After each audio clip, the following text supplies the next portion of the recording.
And please welcome Gary Kings. Hello. Hello, hello. I'm just going to really quickly pull up. Oh, actually, I can leave you watching this. Yeah? There we go. I can't take my eyes off.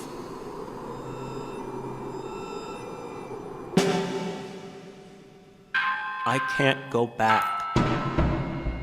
I'd rather die.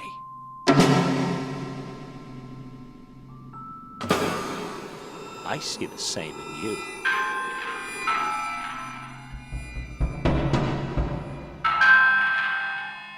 You know the danger. And yet, here you are.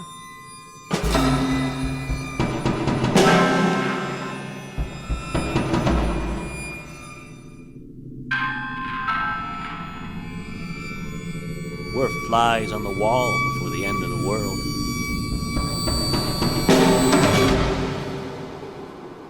That's who we are. That's who we are.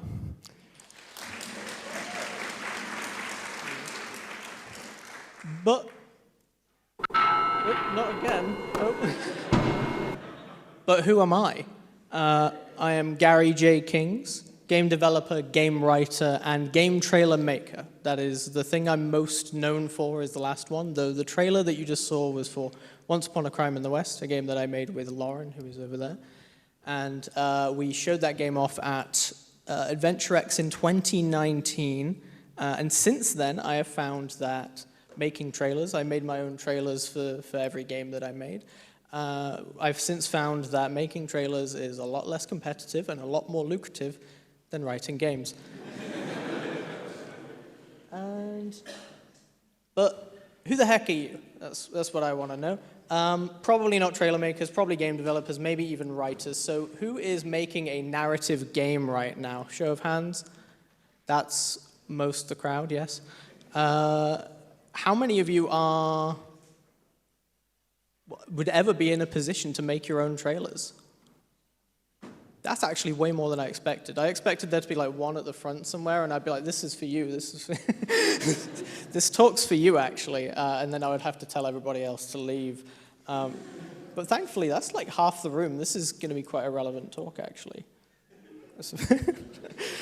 Nice little surprise there. So what even is a trailer of anyway? Anyway, we got like, I mean, you know what a trailer is. But the main point that I really want to make with this slide is that like we often think of trailer work as a very technical thing. You're a video editor. You edit video. Do I know how to edit a video? No, I need to hire somebody to edit my video. But the reality is, if you are a person who can write video games and make creative decisions about a narrative game, you've already got half of my skill set. That's what I started with, and then I just learned how to video edit. If you want to know everything that I know about video editing, you could probably learn it in a week. You probably couldn't learn everything that you know how to tell about a story in a week, but all of that will apply to making trailers. So if you're thinking about making your own trailers, you're kind of already on the right track. Anything else I missed from this slide? I don't think so. I'm just going to move on. But you can't be trusted. That's the big problem. What I tended to find with my own trailer, when I made my own trailer for my own game, such as the one that you just saw, was that it took forever.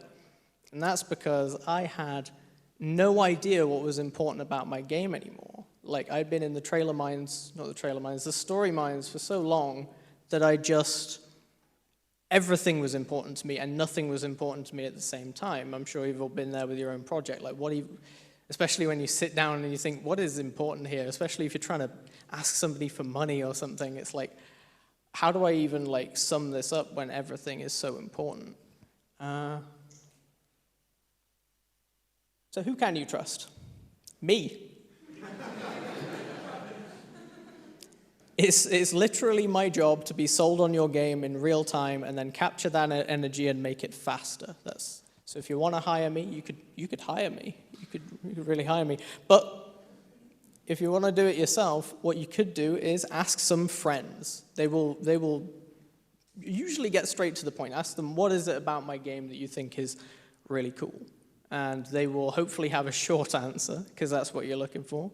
But I like to think about going back to my past self. Like, one of the things I did when looking at the trailer, like how to put together this trailer originally was, well, when we were pitching for funding, how did we do that? Because we didn't have a game made by then, so go back to the earliest days of the trailer. Not the trailer, the game. I'm mixing up my words now. Hold on.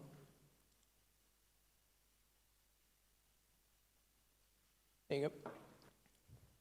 So you can go and ask your past self, especially if you've got documents that like have early notes in them. Try and find the idea, the reason why you wanted to dedicate years of your life to this thing to begin with, because that might be the starting point for your trailer, because that's what's going to get other people excited as well. So old notes, pitch documents, try and find that lightning in a bottle, because if you're at the point where you're making a trailer, it's probably because you've made a game and you've looked at every corner of that game and you want to show it all off.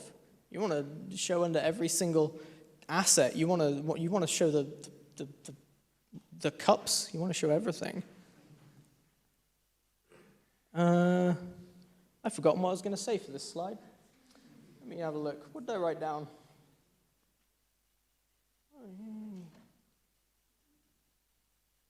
Okay, so the main thing I want to get across with this slide is that you don't want to tell people everything about your game. There's a huge mistake that I see in a lot of amateur trailer makers and especially PR people. Do we have any? Don't tell me if you're a PR person. Basically, where people decide that they need to make a trailer that they're going to pop quiz their audience on afterwards. You know, like, what is the game? What's the core pillars of design? We need to tell them everything about this thing so that they don't have any questions. But actually, questions are healthy. Questions are good. If they come out of your trailer and they have a question about it, that's great, because questions will lead them to your Steam page, it'll lead them to your social media, and it'll lead them to your little Discord servers that you've got running. And that's good. That's generally that's it. You want to intrigue them. So don't tell them everything. Next, I have another trailer for you. This is not for a game that I made, but I did make the trailer. Hold on. I didn't do that on purpose.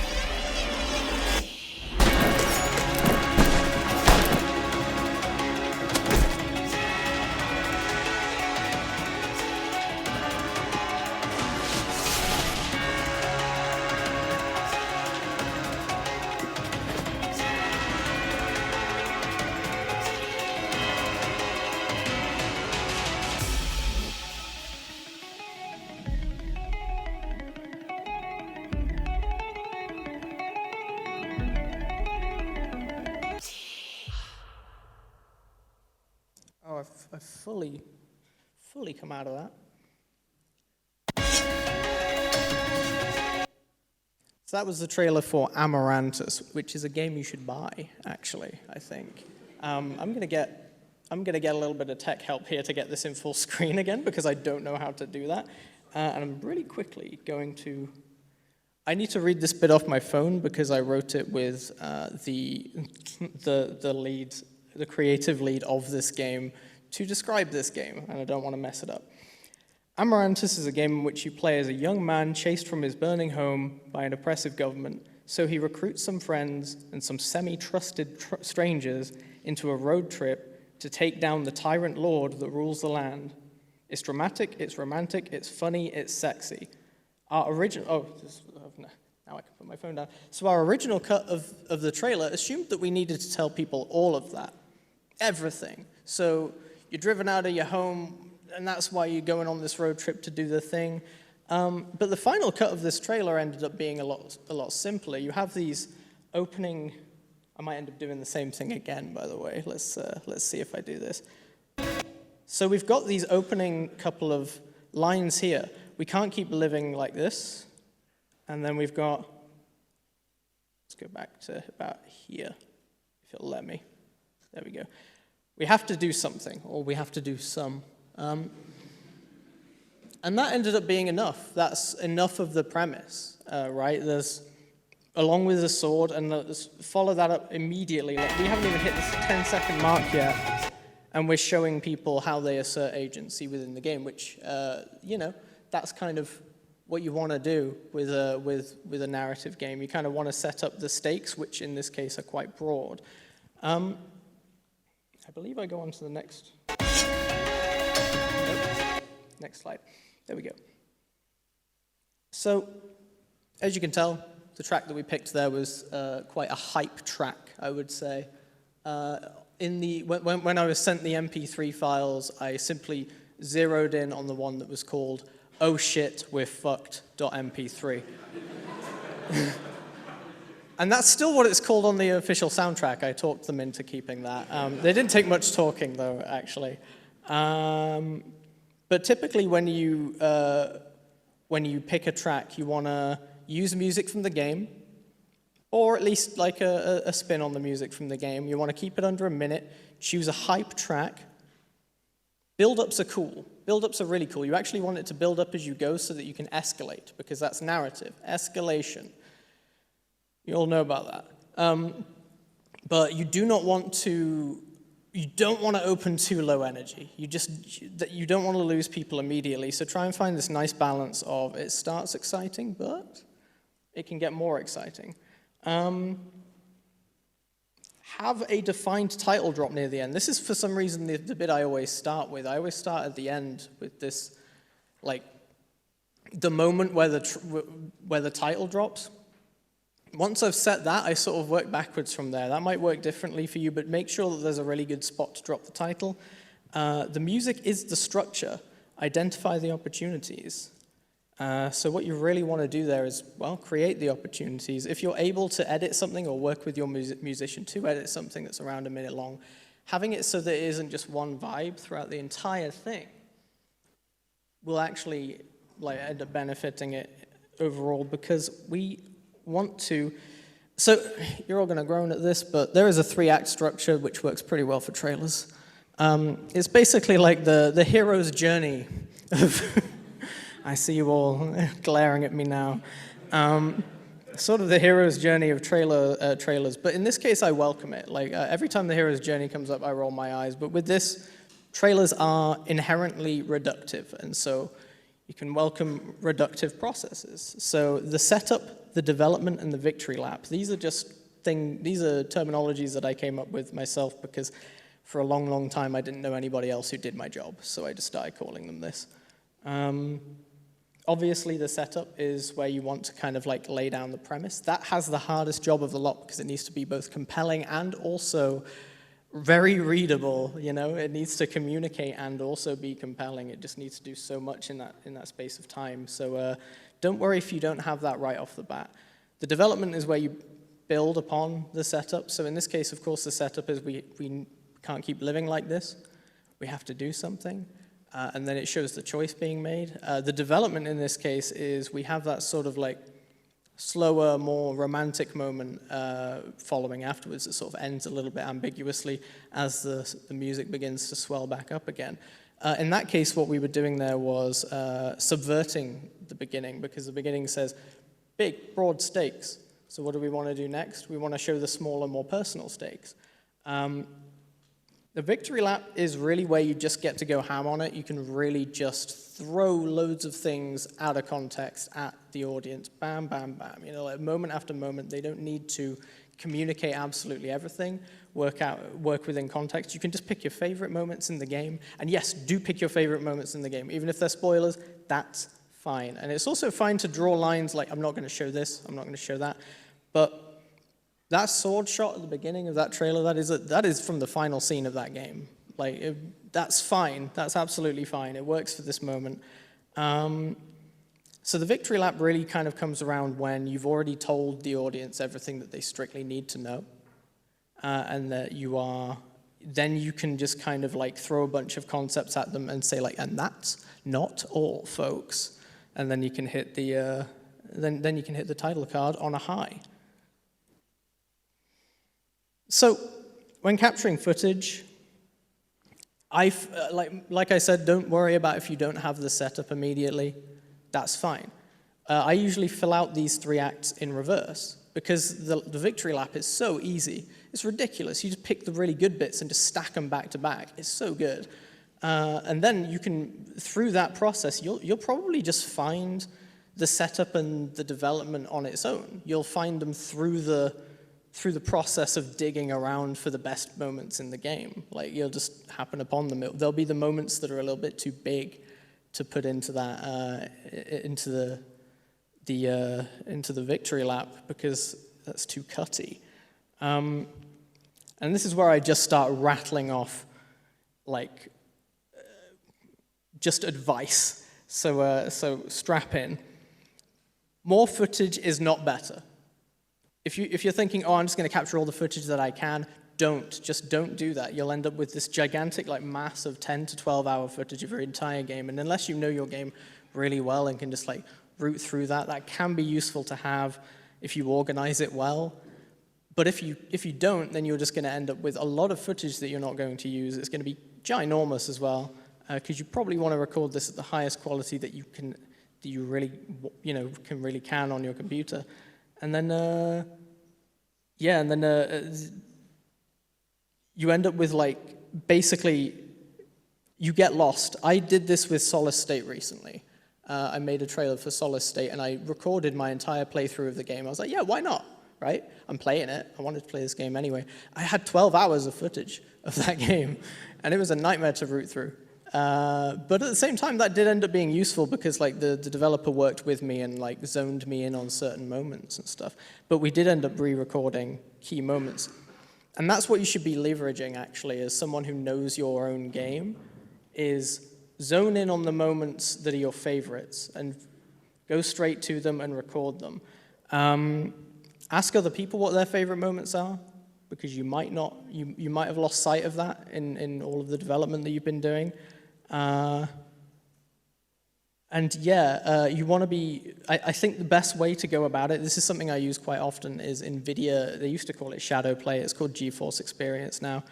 There's a thing called instant replay where you just hit the button and it records the last 30 seconds. I use that all the time, because then you just play a game and then every time something cool happens, you go bam. And that means that you can open up that file and you can guarantee that there is something in that 30 seconds, which is really easy to navigate, that's going to be good. And that means that you just have loads of those files then, and you know that there's something in every single one of them. That's a really great way to cut down on time when you're doing that stuff. Of course, for the recordings, this is obvious stuff, but well worth saying to a room of folks who might not have done this before. Turn off all your in-game music and most of the HUD elements, if not all of the HUD elements. If your game is, a text-based game or something like that, you probably want to keep a lot of that stuff in there. Aim for a good completed first draft before replacing the footage.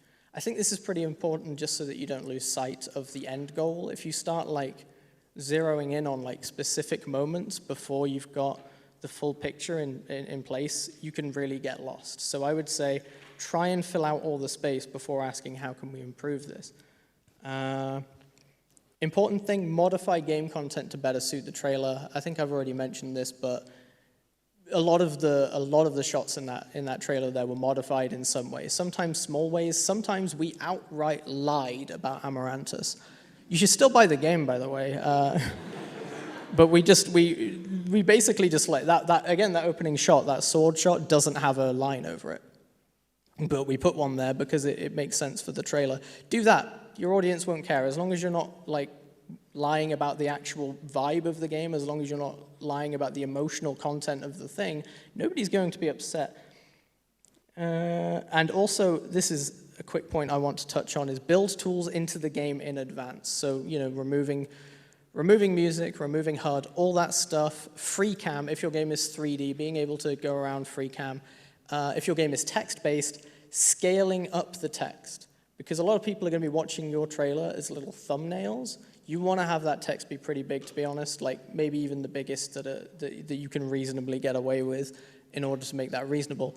But while I'm here, I'm also going to tell you that as much as you should be trying to make that trailer as readable as possible, know that over half your audience probably won't, so you still just want to make it just look rad as hell whenever you can.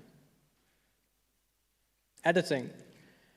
So when you're editing a trailer, I think I mentioned earlier that you could learn everything that I know about video editing in a week. And that isn't because video editing is easy. It's actually really hard. It's actually really complicated. I just don't know anything about it. I just do the basics, and that's all you need with trailer editing. There are some, of course, trailer editors who do more, like After Effects and stuff like that. That's really impressive.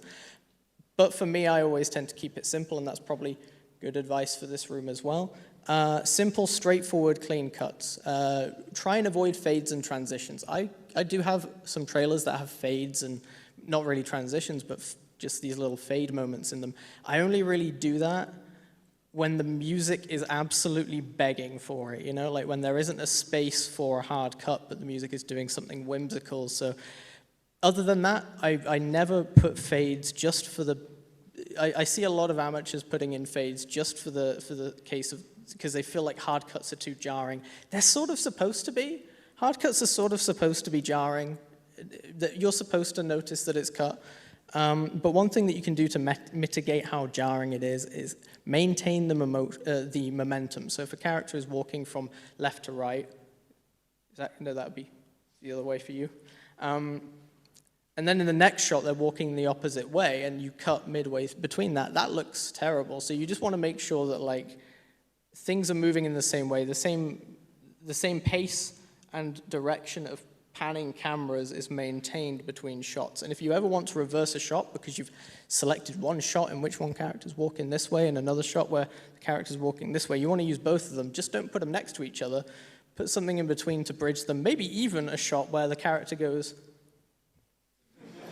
That can be good too. You know, just sort of glue those two shots together. The amount of shots that especially in puzzle games, not necessarily for narrative games here, where I'm just like taking two shots that I really like and then just gluing together those two shots with a shot which I found of just the character moving and then changing direction.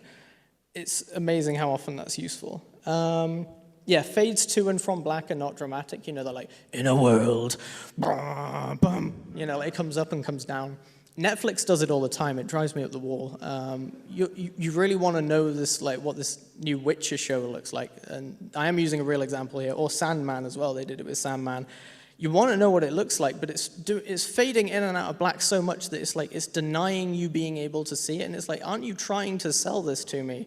Please, I just want to see the thing. So don't do that there. It's never intriguing or dramatic. That's an opportunity to be showing something. So maybe instead use that as an opportunity to just show something dramatic alongside that dramatic music that you've picked. You don't need to be fading in and out because, as I say in that first bullet point there, the editing is not the feature, the game is. Be showing that immediately. I've already talked about match cuts. Yeah, so one thing that I see a lot of amateur trailer makers avoiding is zooming in on the screen. I do a lot of that in the Amaranthus trailer, like zooming in to highlight a choice or a word or something like that. Just do it, even if it looks a little bit pixelated. That's fine, actually. Your audience don't care. You do because you've worked on this game for like 3 years. You don't want them to. Basically like. You really just. I completely forgot what I was saying there. It was your fault. But yeah, just zoom in on the screen. They won't care. They won't care, and what they will get out of it is the message that you're trying to give them, which is this is how you assert agency within your game. And then another couple of quick things is 1080p is just fine. You are not Sony or Microsoft. Nobody cares about 4K. Not one person in this room. Put your hand up if you care about 4K. Yeah, I knew, Alex, I knew it. Knew that guy would. But yeah, nobody cares about 4K, and it is still the standard. AAA, outside of AAA, 1080p is still the standard. Just make it for that. But if you also want to avoid like pixelation on those zoom-ins, you can always record at higher than 1080p and then zoom in on that higher resolution file. I do it all the time. I record in 1440p, sometimes 4K if I really, really want to get in close. And I use Vegas Pro. You should use something else. I have cursed myself with Vegas Pro. I honestly think it's better than Adobe, but I wanted to get out of the Adobe ecosystem, and that seemed like the best option at the time, and now I am stuck here. You, I think, should maybe use DaVinci Resolve because it is free, and I've heard really good things about it, and because it's free, loads of people use it, and because loads of people use it, there's loads of resources out there to find out how to use it. Whereas like every time I install a new version of Vegas Pro, I go to the same guy's YouTube channel and I type in how to stop it from crashing, because there's like 4 things that you need to do on every new Vegas Pro release to stop it from crashing. It's cursed. Bonus slide, text on screen. I hate it. That's text on screen right there. I hate that too. Don't design your trailer towards having text on screen. Sometimes it's good, sometimes it's effective. But if you can design your trailer to not need text in order to be effective, then you've done a better job of it. If you design towards putting text in there, you're kind of aiming for mid. You know, you don't want to do that. Aim for the version of this trailer that communicates without needing text on screen, and then maybe work out whether text on screen will actually benefit it. Sometimes there are concepts that are too difficult to get across to the audience in a clean way without text on screen. Identify those as best as you can. And I think that's now any questions, if we have the time. You can do a quick round of applause. Thank you.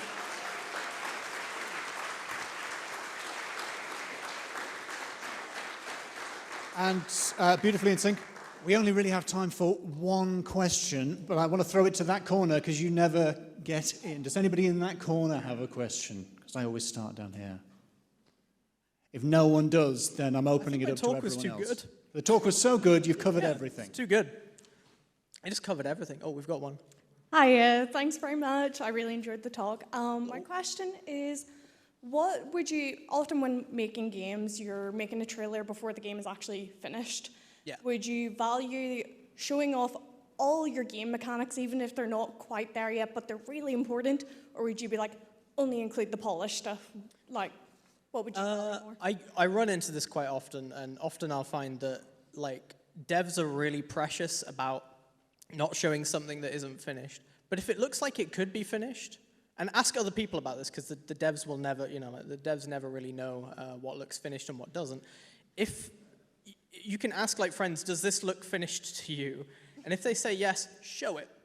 Just show it, because what you really want to do is, maybe you don't want to pack your whole trailer with too many mechanics, you don't want to crowd it too much, so if you have got a lot, maybe focus it down to some key ones, but mostly I would say, if it's unfinished, your audience won't care. And by the time you make it look better, it'll be time for another trailer anyway. You'll have like the launch trailer or something like that. If you're only showing things early on in development, just show people things that'll actually hook them.